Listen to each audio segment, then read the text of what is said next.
Il est évident que nous sommes dans le temps de l'apostasie, que nous voyons de plus en plus de chrétiens qui ont du mal à reconnaître certaines réalités qui se trouvent dans la parole de Dieu, comme par exemple le fait que Dieu a établi une certaine hiérarchie dans son Église. En effet, nous allons voir ça dans Hébreux 13 au verset 17, où il nous est dit « Obéissez à vos conducteurs, acceptez leur autorité et soumettez-vous à leur direction, car le bien de vos âmes est leur souci constant. Ils veillent sur vous puisqu'ils devront un jour en rendre compte à Dieu, qu'ils puissent s'acquitter de leurs tâches avec joie, et non pas dans la tristesse et la peine, ce qui ne vous serait d'aucun avantage. » Et c'est dans ce sens que Jésus-Christ dit que lorsque 2 ou 3 sont ensemble, il est au milieu d'eux. Et si vous le souhaitez, vous pouvez voir cela à la fin de cette publication.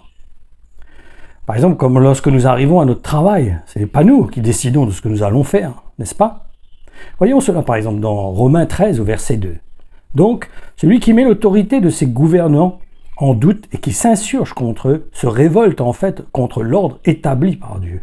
Une telle opposition ne saurait qu'attirer le jugement de Dieu.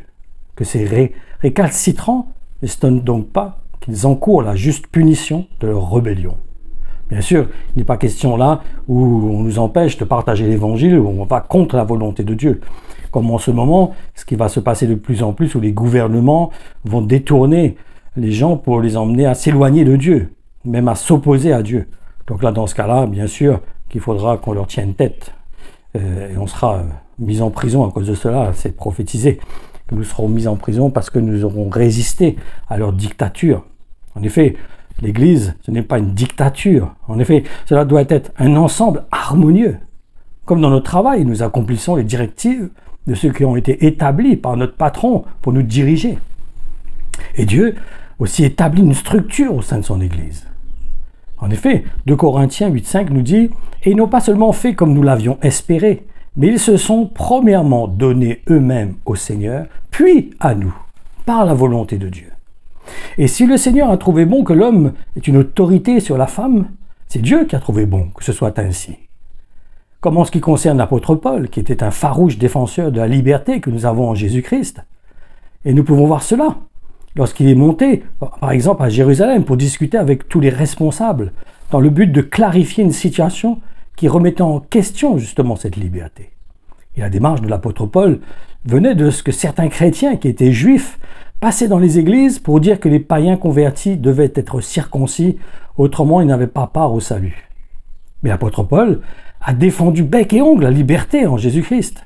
Par contre, nous voyons qu'il a demandé aux sœurs de se couvrir la tête, et sa réaction pourrait paraître contradictoire, non? Et pour cela, que nous avons besoin de saisir ce qui animait l'apôtre, en donnant cette directive de couvrir, aux sœurs de se couvrir la tête. Et il suffit de lire cela dans 1 Corinthiens 11, versets 2 à 12, où il nous est dit « Vous m'assurez avoir gardé un très bon souvenir de moi et avoir retenu tout ce que je vous ai enseigné, respectant les règles que je vous ai données et maintenant fidèlement les traditions telles que je vous ai transmises. Et je vous en félicite.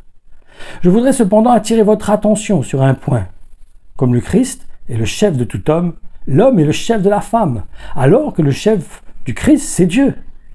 Si donc un homme priait ou parlait de la part de Dieu la tête couverte, il ferait affront à son chef.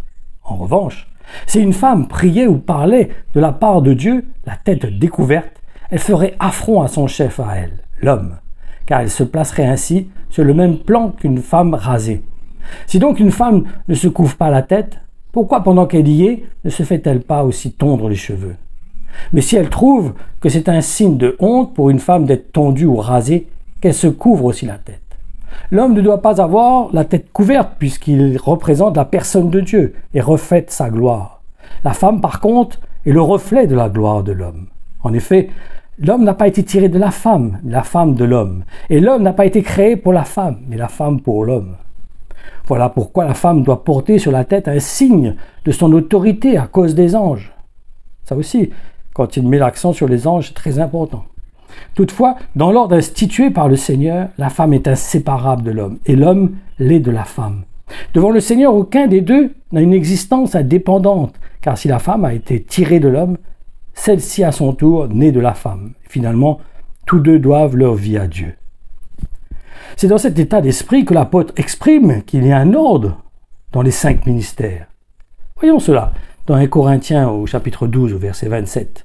Il a ainsi établi dans l'Église, premièrement, les apôtres, deuxièmement, les porte-paroles de Dieu, troisièmement, ceux qui enseignent, ensuite, ceux qui opèrent des miracles, puis ceux qui ont des dons pour guérir les malades ou encore pour assister les malheureux, pour administrer ou diriger l'Église, pour parler dans des langues inconnues.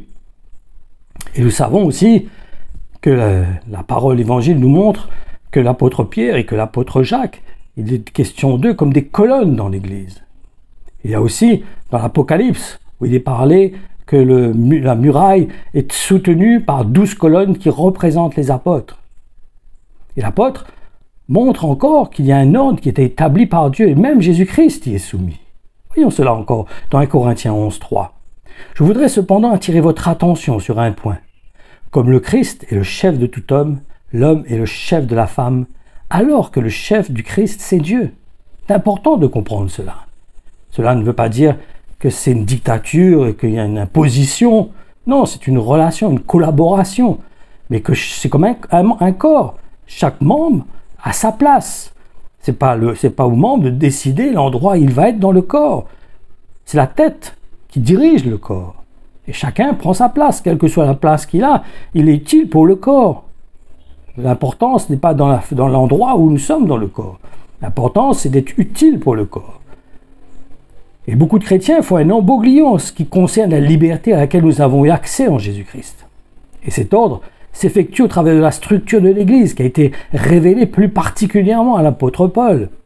Éphésiens 5,23 nous dit « Le mari est le chef de la femme, comme le Christ est le chef de l'Église, aussi bien qu'il est le sauveur de son corps dont il assure la vie. » Et s'il arrive à ton frère de commettre un péché, va le trouver, parle en tête à tête avec lui et montre-lui sa faute.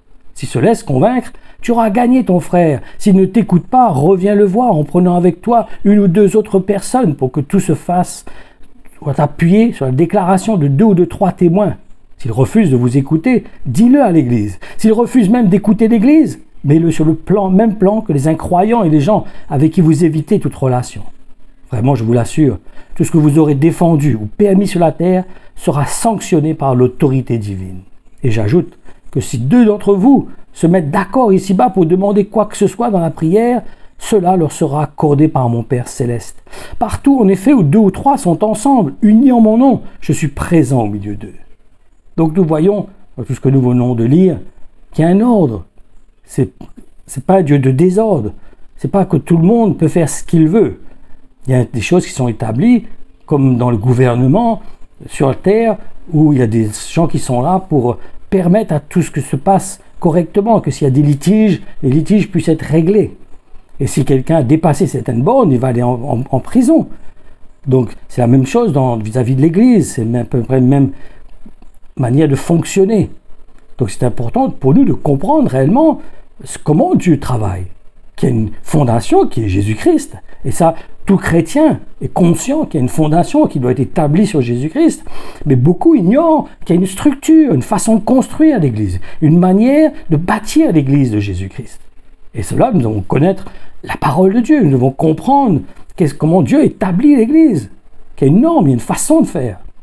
C'est pas chacun fait ce qu'il veut, à sa manière, à sa guise. Non, nous devons veiller à ce que la manière que nous nous comportons, que nous adhérons à l'Église, soit en accord avec l'Évangile, afin que Dieu agisse par son esprit. Donc, je vous encourage vraiment à comprendre l'Évangile, à saisir le cœur du Seigneur au travers de sa parole, comment il veut bâtir son Église, qui est son corps, dont il est la tête. Bien sûr, une Église doit être conduite par la tête. Si elle n'est pas conduite par la tête, c'est pas la peine. Il n'y a aucune construction qui sera faite. Donc, nous devons veiller à ce que l'Église où nous sommes est dirigée par la tête qui est Jésus-Christ et non par un homme. Voilà, que le Seigneur vous bénisse, que vous soyez encouragés par la parole de Dieu.